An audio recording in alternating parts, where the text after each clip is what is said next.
အခုလောလောဆယ်မှာ trend ဖြစ်နေတယ်အားသစ်ပင်လယ်စာဆိုင်မှာ9000တန်ပန်းရတယ်9000တန်ပန်းရတယ်ဆိုပြီးဖုံးဆက်လာတာအလုံး100ကျော်လောက်ရှိနေပါပြီဒီနေ့ရဲ့အတွင်းမှာပေါ့နော်ဘယ်တော့ကတင်ထားလဲတော့မသိပါဘူးရှင်ကျမတို့အားသစ်ဆိုင်မှာတော့9000တန်ပင်လယ်စာပန်းလို့တော့ကျမလက်ရှိ2026 3 လပိုင်းမက်လာမှာပေါ့နော်မက်လာ3 လပိုင်းမှာတော့မရောက်ပါဘူးရှင်ကုန်စည်နှုန်းတွေဒီလောက်တက်နေတာ9000တန်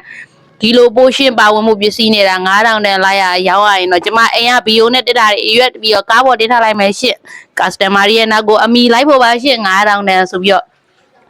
ကျမတို့ဂျင်းလည်းမထည့်ပါဘူးရှင့်ကြက်သွန်ဖြူလည်းမထည့်ပါဘူးရှင့်ဟုတ်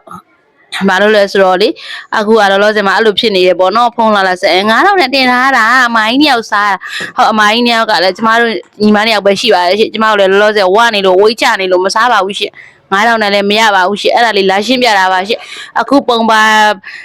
ဘန်းအတိုင်းလိုချင်နေဆိုရင်တော့ပင်လယ်စာဘန်းတွေက3000တန်နေစရှိပါမယ်ရှင့်3000တန်ကနေပြီး3သိန်းထိရပါတယ်ရှင့်အဲ့ဒါလေးရှင်းပြပေးတာပါเนาะအာသစ်ကနေပြီးတော့မာယူအားပေးတဲ့မိတ်ဆွေတွေအားလုံးလည်းကျေးဇူးတင်ပါတယ်ရှင်ဒီဘန်းမျိုးဆိုရင်တော့9000တန်တော့မရပါဘူးရှင့်ဒီမှာပတ်ဆယ်တဲ့ဘန်းထုတ်ခါတွေ9000ရှိပါတယ်ရှင်ကျေးဇူးတင်ပါတယ်เนาะ